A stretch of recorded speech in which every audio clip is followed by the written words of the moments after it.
विश्वानि देव सवितर्दुरितानि परासुव यद्भद्रं तन्न आसुव योगेन चित्तस्य पदेन वाचां मलं शरीरस्य च वैद्यकेन योपाकरोतं प्रवरं मुनीनां पतञ्जलिं प्राञ्जलिरानतोऽस्मि पतञ्जलिं प्राञ्जलिरानतोऽस्मि।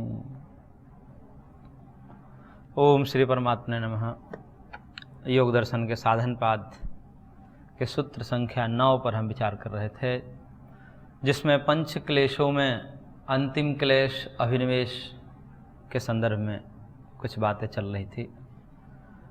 महर्षि सूत्रकार ने कहा अभिनिवेश क्लेश को ईश्वर स्वाही विदुषोपि तथा रूढ़ो अभिनिवेशः।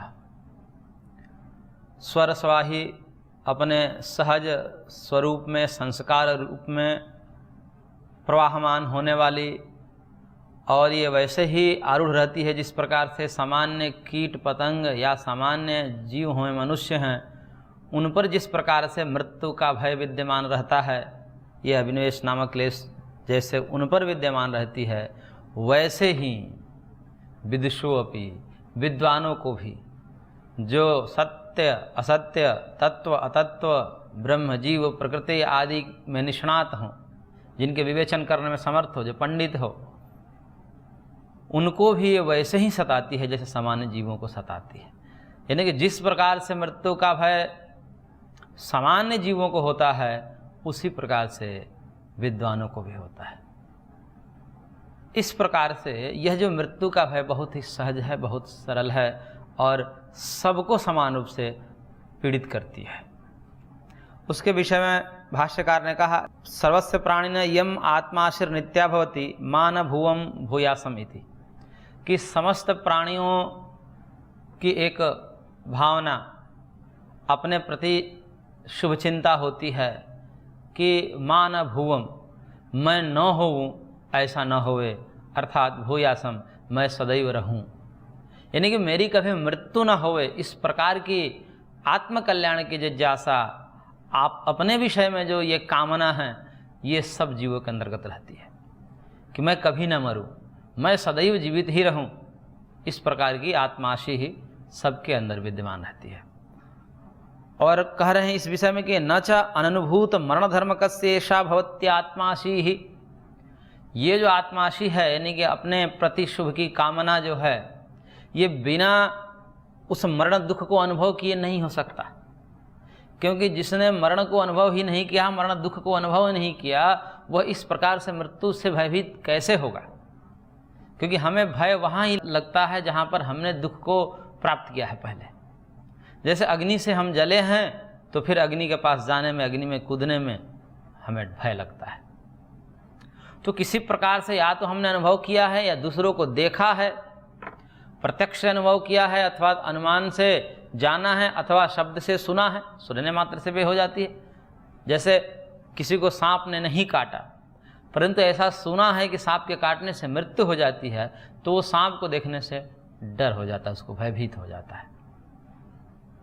या किसी को काटते हुए देखा है, उसको तड़पते हुए देखा है, उसको दर्द से व्याकुल होते हुए देखा है, अथवा उसे मरते हुए देखा है, तब भी उसे सर्वादि से भय हो सकता है।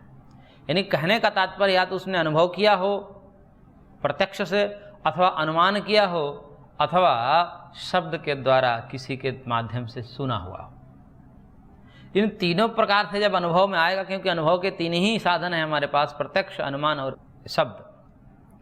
तो प्रत्यक्ष प्रमाण के द्वारा, अनुमान प्रमाण के द्वारा, आगम प्रमाण के द्वारा, शब्द प्रमाण के द्वारा यदि हमने कहीं से जाना है कि ये वस्तु दुख के कारण ही से दुख होता है, तो हमें उससे भय लगता है। परंतु यहाँ पर तो जो सद्य ही जात बालक है, तुरंत के उत्पन्न हुआ बालक है, जो कि इस जन्म में अभी भाषा व्यवहार भी करना ठीक से नहीं जाना है, उसको पता ही नहीं, कोई बताए भी तो वह नहीं समझ सकता, क्योंकि उसको भाषा बोध नहीं है। अभी मरते हुए या अपने को देखा नहीं, क्योंकि अभी तो जन्म ही हुआ है उसको। और जब प्रत्यक्ष ही नहीं है तो अनुमान भी नहीं हो सकता और शब्द का तो व्यवहार ही नहीं हो सकता, लेकिन वह बालक भी गिरने आदि से बचता है, उसको भी भय लगता है और वह अपने माँ के आंचल को पकड़ लेता है। उसको लगता है कि मैं गिर जाऊंगा, तो पकड़ लेता है, चिपक जाता है अपने माँ के साथ। अब कह रहे हैं कि इसको क्यों भय लग रहा है? अभी तो इसने गिरा नहीं, गिर के मरा नहीं, ऐसा दुख तो हुए नहीं, लेकिन क्यों भयभीत हो रहा है? तो कह रहे हैं कि ये जो भय है बिना अनुभव के हो नहीं सकते, लेकिन इस जन्म में अनुभव हुआ नहीं तो कब हुआ होगा? तब कहते हैं कि अवश्य ही पूर्व में ही हुआ होगा। वह पूर्व कब हो सकता है? तो इस देह से विलग एक देह मानना पड़ेगा। उस पूर्व जन्म में उसने मरण दुख को अनुभव किया है और उस मरण दुख को अनुभव करने के कारण उसके संस्कार उसके अंदर है, उस संस्कार के बल पर आज वो भयभीत हो रहा है। इसी प्रकार ये सब जीवों में देखा जाता है। एक सामान्य गाय भैंस के बछड़े को भी ऊंच नीचे स्थल पर ले जाते हैं तो भी डरता है, कहीं गिर जाऊंगा। क्यों डरता है? गिर कर मर जाऊंगा, भय उसको लगता है। अभी कभी गिरा नहीं इस जन्म में, लेकिन फिर भी उसको भय लगता है। क्यों लगता है? कभी मरा होगा, कभी मरण रूपी जो दुख है उसको अनुभव किया होगा। वो अनुभव के संस्कार उसके अंदर हैं और वो संस्कार उसको आज भयभीत कर रहे हैं। इसी प्रकार प्रायः बच्चे को देखा जाता है वो पानी से जो है डरते हैं। क्यों डरते हैं? ऐसा कौन सा दुख मिला उनको? कहीं ना कहीं उसके संस्कार हैं, कभी ना कभी वो पानी में डूब कर मरा हो पूर्व जन्म में, इस कारण से उसको भय लगता है। तो प्रत्येक जीव को मरण का त्रास जो है वह यह बतलाता है कि उससे पूर्व भी मरण दुख को अनुभव किया होगा। बिना मरण दुख को अनुभव किए हुए कोई भी जीव भयभीत नहीं हो सकता। और इसी को कह रहे हैं भाष्यकार कि एतया च पूर्व जन्मानुभव प्रतीयते। इस कारण से पूर्व जन्म का अनुमान होता है कि पूर्व जन्म में ये जो है मरण दुख को अनुभव किया होगा। सचायम अभिनिवेश क्लेश स्वरसवाही कृमेह अपि जातमात्रस्य प्रत्यक्ष अनुमान आगमैहि असंभावितो मरण त्रास उच्छेद दृष्टात्मक पूर्व जन्मानुभूतम मरण दुखम अनुमापयति। करके ये जो अभिनिवेश क्लेश जो है इतना सहज है कि मनुष्य की तो बात छोड़िए, कृमि में भी, केंचुए में भी, ये जो त्रियक योनि में गिने जाते हैं, अत्यंत निकृष्ट कोटि के जीव माने जाते हैं, उनमें भी ये भय रहता है। वो भी डरते हैं। उनके सामने भी यदि कोई उनको लगता है कि ये मेरे जान का खतरा है तो उससे अपने आप को बचाते हैं, प्रतिकार करते हैं, उनको भय लगता है। तो कहे कि कृमि भी जो जात मात्र है, यानी कि अभी भी उत्पन्न हुआ है, वो भी अपने मृत्यु भय से बचने के लिए उसका प्रतिकार करता है। वो भी मरना नहीं चाहता। क्यों मरना नहीं चाहता? क्योंकि अभी तो उसने जन्म लिया है, उसको कैसे पता कि इससे मैं मर जाऊंगा? उसको कैसे पता? अभी तो मरा ही नहीं। अभी इस जन्म में यदि किसी दुख को अनुभव किया होगा तब तो कहा जा सकता कि एक बार पूर्व में ऐसा हुआ था, इस कारण से अभी भयभीत हो रहा है। लेकिन पहली बार भयभीत हो रहा है और उससे पूर्व में इस जन्म में उस दुख को अनुभव नहीं किया और उसके लिए न प्रत्यक्ष प्रमाण है इस जन्म का, न अनुमान है, न आगम है, तो फिर कैसे हुआ? तो उसके लिए कह रहे हैं कि अवश्य ही पूर्व जन्म में ये मरण दुख को प्राप्त किया होगा और उसके अनुभव संस्कार रूप में विद्यमान है, वही आज उसको भयभीत करा रहा है। इस कारण से ये मृत्यु के भय से भी पता चलता है कि पूर्व जन्म है। मृत्यु का भय किनका? समस्त जात मात्र प्राणी का। जन्म लिए हुए, फिलहाल के जन्म लिए हुए प्राणी को भी अपने मृत्यु का भय रहता है। वहां यदि हम चिंतन करते हैं तब पता चलता है कि इसको ये चिंता क्यों हुई, इसको भय क्यों हुआ। क्योंकि भय बिना दुख के नहीं होता। पूर्व में कहीं ना कहीं हमको दुख मिला हुआ, तो इस जन्म में तो उसको पहली बार ये अनुभव कर रहा है, इससे पूर्व में उसको दुख हुआ नहीं, तो अवश्य ही मानना पड़ता है कि इससे पूर्व में इसको दुख हुआ होगा। वह पूर्व कब हो सकता है? इस शरीर में तो अभी तो प्रथम ही है, प्रथम में क्या पूर्व होगा? प्रथम का प्रथम तो हो ही नहीं सकता, इसलिए इसके पूर्व मानना पड़ेगा, वह पूर्व जन्म ही हो सकता है। इस प्रकार से इस अभिनिवेश के लिए सेवी महर्षि ने पूर्व जन्म को सिद्ध किया और कहा कि यथा चा अयम अत्यंत मूढ़ेषु दृश्यते क्लेशः तथा विदुषो अपि विज्ञात पूर्वापरांतरस्य रूढ़। क्योंकि जिस प्रकार से यह अत्यंत मूढ़ व्यक्ति में क्लेश होता है, अभिनिवेश, मरने का भय, मरण त्रास, वैसे ही विद्वान का भी जिनको पूर्व पर सब ज्ञात है, जातस्य हि ध्रुवो मृत्यु ध्रुवम जन्म मृतस्य च, जिसका जन्म हुआ है वो मरेगा, जो मरेगा अवश्य जन्म लेगा, इस प्रकार के जिनको ज्ञान है वो भी डरता है। वसांस जीर्णान यथा विहाय, सब जानते हुए भी मृत्यु से भय लगता है, क्योंकि सब मरे हैं बार बार। उनको ही उतना ही संस्कार है अभिनिवेश क्लेश का, वो भी उतने ही बार मरे हुए होंगे जितने बार एक कीट पतंग आदि मरा है। तो ऐसे विद्वान भी उससे पूर्व बार बार मरे हैं, वैसे कीट पतंग भी बार बार मरे हुए हैं, पशु पक्षी भी बार बार मरे हुए हैं, और उनके संस्कार उनके पास है। तो जिस प्रकार के कीट पतंग के मरने का संस्कार है, मरण दुख का संस्कार है, उसी प्रकार से सामान्य व्यक्ति का संस्कार भी है, और वैसे ही विद्वान का भी संस्कार है, जिन्होंने पढ़ रखा है उनको भी ऐसे ही सताती है। तो करे अकस्मात क्यों ऐसा है कि भाई विद्वानों को भी सताता है? सब जान लिए, जन्म की क्षणभंगुरता को जान लिया, जन्म की अनित्यता को जान लिया, इस संसार के जो क्षणभंगुरता है कि संसार जो है स्वप्न की भांति है, इस प्रकार से पढ़ लिया, जान लिया, उनको भी क्यों ये दुख होता है? तो उसके लिए कहा समाना ही तयो कुशल अकुशल अकुशलयो हो मरण दुखानुभवाद इयं वासना इति। क्यों कह रहे हैं कि ये वासना जो है समान रूप से हैं, चाहे कुशल हो या अकुशल हो, शास्त्र में चाहे पारंगत हो अथवा नहीं हो, दोनों ही स्थितियों में दोनों के मरने का जो संस्कार है, मरण दुख का जो संस्कार है, समान है।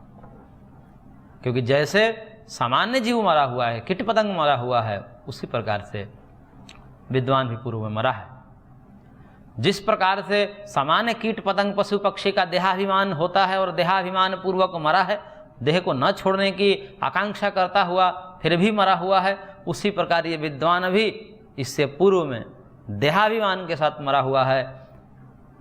इस प्रकार से उन दोनों की जो है वासना है, ये मरण त्रास रूपी वासना है, ये दोनों के समान है। इस समान वासना के कारण समान रूप से दोनों भयभीत होते हैं। दोनों क्या, समस्त जीव मात्र भयभीत होते हैं। इसमें सिद्ध पुरुषों को छोड़ करके कहा गया है कि जो सिद्ध हैं, जो जीवन मुक्त हैं, उनके लिए ये बात नहीं लागू, अपितु उससे अतिरिक्त समस्त जीव मात्र के लिए है कि उनके समान रूप से ये वासना रहती है। तो इस प्रकार से ये जो अभिनिवेश क्लेश हैं अपने संस्कार रूप में, वासना रूप में इतनी सहज है, सहज रूप से प्रवाहमान है, अब ये सब पर आरूढ़ रहती है, चढ़ी हुई रहती है, विद्वानों पर भी और अविद्वानों पर भी, कीट पतंग पर भी, पशु पक्षी पर भी, सब पर ये जो है अभिनिवेश क्लेश मरण का भय समान रूप से रहता है। और इस मरण भय, मृत्यु का भय अभिनिवेश क्लेश से पता चलता है कि पूर्व में कोई न कोई जीवन अवश्य होगा, पूर्व में भी इसने इस दुख को अनुभव किया होगा, तभी ही इसको जा करके ये सब मृत्यु का भय हो रहा है। तो इस प्रकार से यहाँ पर पंच क्लेशों का वर्णन महर्षि के द्वारा किया गया। अविद्या, अस्मिता, राग, द्वेष, अभिनिवेश, ये जो पांचों क्लेश थे उनका वर्णन यहाँ पर पूरा होता है। अब उन क्लेशों के विषय में कुछ बातें कही जा रही हैं यहाँ पर महर्षि के द्वारा सूत्र संख्या 10 में, और कह रहे हैं कि ते प्रतिप्रसव हेयाः सूक्ष्माः। जो सूक्ष्म है, सूक्ष्म का तात्पर्य यहाँ पर है ते पंचक्लेशा दग्ध बीज कल्पा योगिनश्चरिताधिकारे चेतसी प्रलीने सह ते नैव अस्तम गच्छन्ति। सूक्ष्म का तात्पर्य यहाँ पर दग्ध बीज भाव को प्राप्त हुए जो क्लेश हैं, ते क्लेशाः, वे क्लेश, पूर्व में ते शब्द से वो क्लेश लिए गए हैं, वे पंच क्लेश कैसे सूक्ष्म भूत हैं। सूक्ष्म भूत का तात्पर्य यहाँ पर है दग्ध बीज कल्प है। दग्ध बीज कल्प का तात्पर्य है कि जिन्होंने प्रसंख्यान बल से, यानी कि ज्ञान रूपी अग्नि से जिन्होंने अपने क्लेश को दग्ध बीज कर दिया है, जैसे बीज को भून दिया जाता है, उसी प्रकार योगी जन अपने क्लेशों को, अविद्या आदि क्लेशों को ज्ञान के बल से, ज्ञान रूपी अग्नि से भून देते हैं। तो उस भुने हुए जो क्लेश हैं उनको सूक्ष्म यहाँ पर कहा गया है कि वो सूक्ष्म क्लेश हैं, सूक्ष्माः। ते पंचक्लेशाः दग्ध बीज कल्पाः सूक्ष्माः। वो जो क्लेश हैं, कौन से क्लेश? दग्ध बीज, यानी कि योगियों वाला। ये बात पहले भी आई थी कि 5 प्रकार के क्लेशों की अवस्थाएं होती है, प्रसुप्त, तनु, विच्छिन्न, उदार, और एक 5वीं जो अवस्था होती है वो योगियों की होती है, जो दग्ध बीजावस्था, क्लेशों की दग्ध बीजावस्था। और यह दग्ध बीजावस्था केवल योगियों में होती है, अन्यत्र नहीं होती है। तो उन योगियों में जो दग्धबीज भाव को प्राप्त हो चुके हैं क्लेश, यानी कि ज्ञान रूपी अग्नि से भून दिए गए हैं ऐसे क्लेश, वो कैसे होते हैं? तो कह रहे हैं कि वो चेतसी प्रलीने सह तेनैव अस्तम गच्छन्ति। वो कब नष्ट हो जाते हैं? यानी कि वो क्लेश रहते हैं लेकिन वो इस रूप में रहते हैं कि अब वो क्लेश तो हैं, अविद्यादि क्लेश तो हैं, लेकिन अब भून दिए गए हैं, तो अब वो आगे जन्म नहीं दे सकते। हालांकि क्लेश अभी है अंदर, जैसे बीज है, बीज का बीजत्व तो नष्ट हो गया है, यानी कि अंकुरण होने में वह समर्थ हो गया है, लेकिन बीज तो बना हुआ है। इसी प्रकार से जो क्लेश होते हैं वो चित्त के धर्म होते हैं, तो चाहे वो बीज भाव में हो अथवा न हो, चाहे स्थूल रूप में हो अथवा सूक्ष्म रूप में हो, रहेंगे तो चित्त में ही। तो दोनों रूपों में वो बने रहते हैं, स्थूल रूप में भी बने रहते हैं। स्थूल रूप का मतलब बाकी 4 अवस्थाओं से है, प्रसुप्त, तनु, विच्छिन्न, उदार, ये 4 अवस्थाओं को स्थूल माना जाता है। और 5वीं अवस्था जो दग्धबीज अवस्था है उसको सूक्ष्म अवस्था मानी जाती है क्लेशों की। तो दोनों परिस्थितियों में, यानी कि सूक्ष्म अवस्था में और स्थूल अवस्था में क्लेश जो हैं वो चित्त में ही विद्यमान रहते हैं। अब जो योगियों का क्लेश है वह दग्ध बीज हो चुका है, इस कारण से रहेगा तो चित्त में ही, लेकिन जैसे ही चित्त, क्योंकि वो चरम देह वाले हो जाते हैं, उनका अंतिम देह होता है, उसके बाद जब ये देह त्याग करते हैं तो देह त्याग के बाद उनके स्थूल शरीर तो यहीं पंचभूतों में लीन हो जाते हैं, सूक्ष्म शरीर भी अपने कारणों में लीन हो जाता है। तो सूक्ष्म शरीर में विद्यमान जो अंतःकरण है वह अंतःकरण भी अपने कारण में लीन हो जाएगा, वो भी नष्ट हो जाएगा। और अंतःकरण जैसे ही नष्ट होगा तो अंतःकरण के नाश से उसमें विद्यमान क्लेश भी अपने आप नष्ट हो जाएंगे। जैसे वस्त्र के नाश से उसमें विद्यमान जो आकृति आदि है, जैसे वस्त्र पर कोई आकृति बना दिया, कोई चित्र बना दिया गया है, कोई डिजाइन बना दिया गया है, तो वस्त्र के नाश से वो डिजाइन भी तो खत्म हो जाएंगे, उसके चित्र भी तो खत्म हो जाएंगे। क्यों? क्योंकि चित्र उस पर आश्रित है और वस्त्र आश्रय है, तो आश्रय के नाश से आश्रित का भी नाश मानना ही पड़ता है। इस प्रकार से जब चरम देह वाले योगी का देह त्याग होता है तो उस देह त्याग के अनंतर स्थूल शरीर यहीं पर मिट जाता है, उसको हम जला देते हैं या समाधिस्थ कर देते हैं, और सूक्ष्म शरीर जो है वो भी लीन हो जाता है। तो सूक्ष्म शरीर 17 तत्वों से बना है, 18 तत्वों, 17 अथवा 18 तत्व, दोनों प्रकार की बातें कही जाती है सूक्ष्म शरीर के विषय में। वो भी अपने कारण में लीन हो जाते हैं जिसमें अंतःकरण होता है। तो अंतःकरण जब नष्ट हो गया, धर्मी ही जब नष्ट हो गया, तो उसमें विद्यमान क्लेश जो हैं, चाहे वो सूक्ष्म रूप में ही क्यों न हो, वह भी लीन हो जाते हैं। तो प्रतिप्रसव का तात्पर्य है सूत्र में कि जब वह अस्त होते हैं, लीन होते हैं, जब अपने कारण में लीन होते हैं। क्योंकि जब चित्त कृतकृत्य हो जाता है, चित्त तब तक, यानी कि बुद्धि का काल तब तक ही है हमारे साथ संपर्क के रूप में, जब तक तत्व ज्ञान प्राप्त नहीं हो जाता, जब तक भगवत साक्षात्कार, आत्म साक्षात्कार नहीं हो जाता, तब तक ही चित्त का और हमारे साथ संबंध है। यानी कि सूक्ष्म शरीर का और आत्मा का संबंध तभी तक है जब तक तत्वज्ञान नहीं हो जाता। जब तत्वज्ञान हो जाता है तो दोनों कृतकृत्य हो जाते हैं, इसलिए दोनों का अलगाव हो जाता है। तो अलगाव हो जाने से, अलगाव किस प्रकार से होगा? तो वो अपने स्वरूप में ही नष्ट हो जाएगा, यानी कि सूक्ष्म शरीर अपने स्वरूप से ही नष्ट हो जाएगा, अपने कारण में लीन हो जाएगा। उसी को प्रतिप्रसव कहा जाता है, यानी कि अपने कारण में लीन हो जाना ही प्रतिप्रसव है।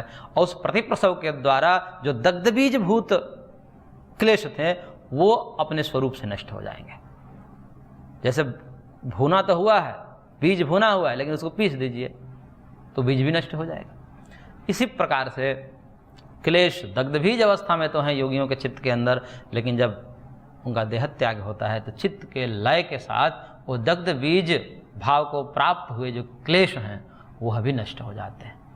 तो कुल मिलाकर के देह त्याग के अनंतर समस्त प्रकार के क्लेशों का सर्वथा नाश हो जाता है, यानी कि वो सूक्ष्म रूप में भी नहीं रहेंगे, दग्धबीज अवस्था में भी नहीं रहेंगे, स्थूल में तो पहले ही नष्ट हो चुके हैं। तो इस प्रकार से ऐसे दग्धबीज भाव को प्राप्त हुए योगियों के क्लेश हैं वो प्रतिप्रसव के समय, चित्त के नाश के समय नाश हो जाते हैं, नष्ट हो जाते हैं।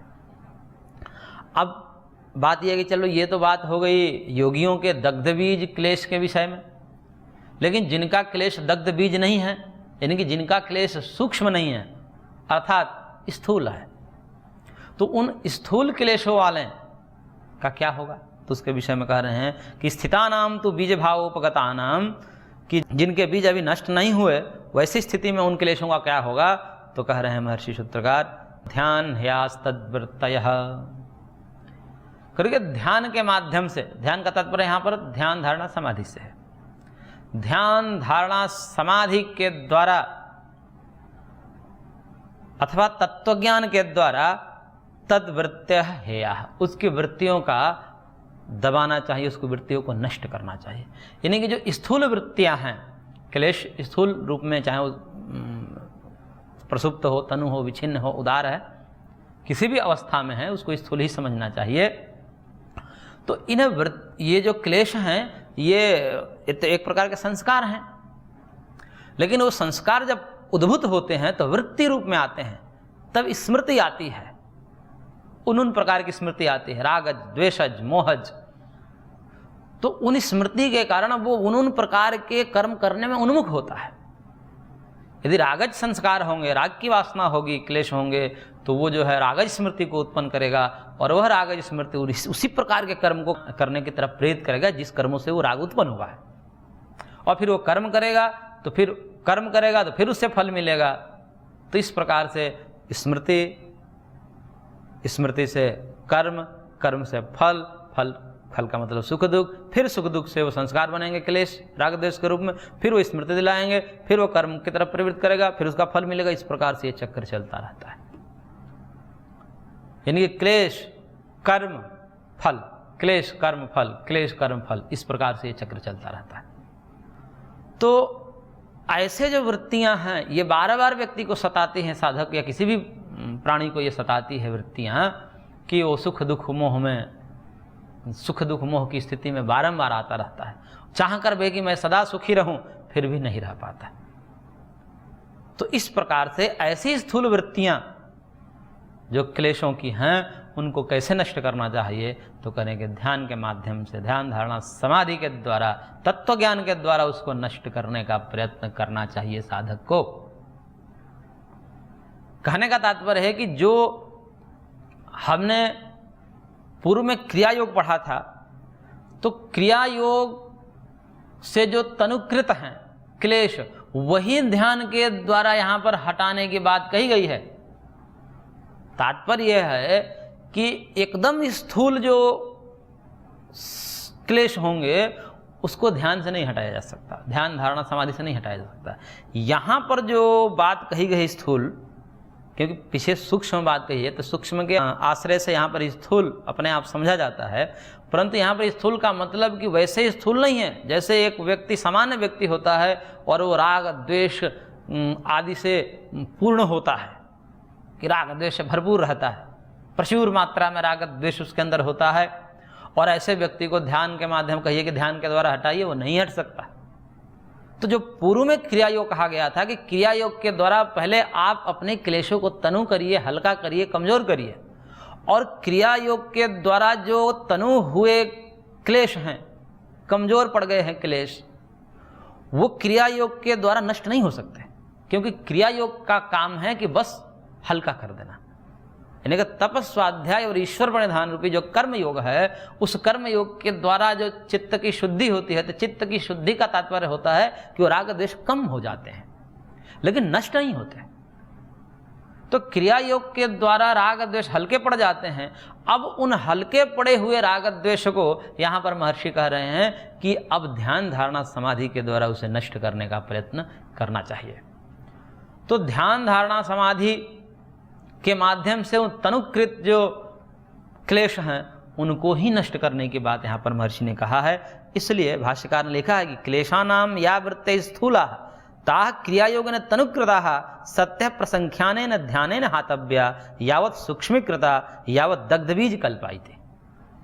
यानी कि जो वृत्ति क्लेशों की स्थूल हैं, यानी कि क्रिया, स्थूल का तात्पर्य यहाँ पर क्रिया योग के द्वारा तनुकृत हैं, वह तनुकृत जो क्लेश हैं वो प्रसंख्यान यानी कि ध्यानेन, प्रसंख्यानेन ध्यानेन, प्रसंख्यान ध्यान कौन, समाधि वाला, तो उसके द्वारा हातव्या यानी कि उसके हटाने योग्य है, हटाना चाहिए। यावत् सूक्ष्मीकृता यावत् दग्धबीज कल्पाय, जब तक वो सूक्ष्म न हो जाए, अर्थात जब तक वो दग्धबीज न हो जाए, तब तक उसको जो है अपने क्रिया योग के द्वारा पहले तो आरंभ होता है क्रिया योग से उसको कम किया जाता है, और क्रिया योग के द्वारा कम हुए जो क्लेश हैं उनको ध्यान धारणा समाधि के द्वारा तब तक उसको दबाना चाहिए, तब तक हटाना चाहिए जब तक वो दग्ध बीज ना हो जाए, जब तक भुने हुए बीज के समान सूक्ष्म न हो जाए तब तक उसको करना चाहिए। यथा वस्त्राणाम स्थूलो मलः पूर्व निर्धूयते पश्चात सूक्ष्मो यत्नेन उपायेन वापनीयते तथा स्वल्प प्रतिपक्षा स्थूलावृत्तः क्लेशानाम सूक्ष्मास्तु महाप्रतिपक्षा इति।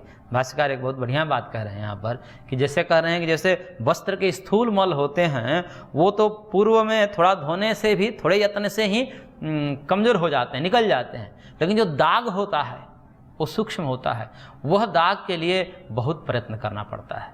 तो क्रिया योग के द्वारा तो हम जो समान रूप से स्थूल क्लेश हैं उनको तो हटा देते हैं, वो कमजोर पड़ जाते हैं, लेकिन क्रिया योग के द्वारा वो नष्ट नहीं हो पाते।